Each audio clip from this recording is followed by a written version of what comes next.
And before we go any further, let's just take a second and define nurturing talent. Let's define Okay. our terms. When you say nurturing talent, what Mhm. is that actually beyond the buzzword? So first, I'm going to tell you what it's not. It's not a once a year performance review. It's not a January development initiative that dies on the vine by March. It's not a check the box competency model. What it is comes down to three moves that are working together. Number one, you see people very clearly.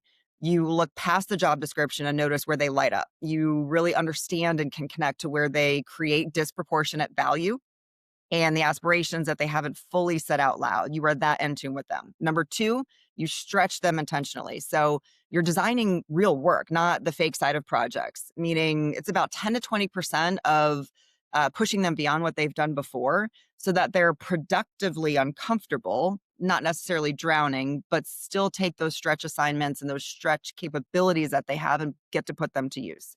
And then the third one is that you support and you signal.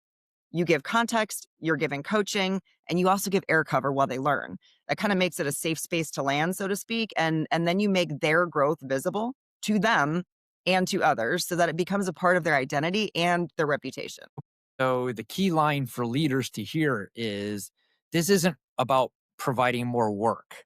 Right. It's a different orientation to work you're already assigning them, right? Okay. So let's stretch that a little bit. Let's take it beyond performance management. So you tend to draw this hard line between performance management and growth. Why doesn't traditional performance management get us to where we want to go? Because performance management is backwards looking. It asks, did you hit the target? Did you meet the expectations that we set last quarter? By the way, 100 things can change between last quarter and now. But so it matters, but what it tells you it is only about how did you meet those expectations that were set previously.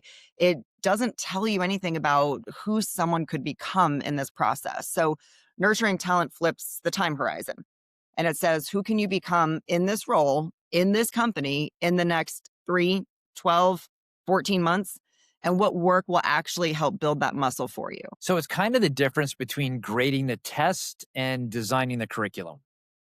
Yeah, exactly. In performance reviews, they look at the past. Growth-minded leaders design the work that builds the future. Very good. Let's take a moment and connect this to the inner nine. So, why is growing people the connective tissue, not just one more competency in the set of nine? Oh, that's a great question.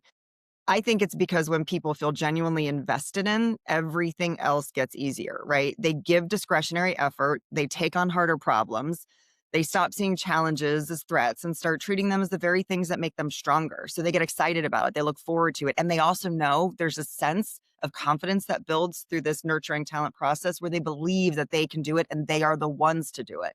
So strategically, when you're executing today's plan, you're also quietly building the capabilities that you know might come around the corner that nobody else can see. That's what leadership is. You are building people for the unknown. And so when those things come, like market changes or scaling moments or crises, things like that, you and your entire team are far more prepared.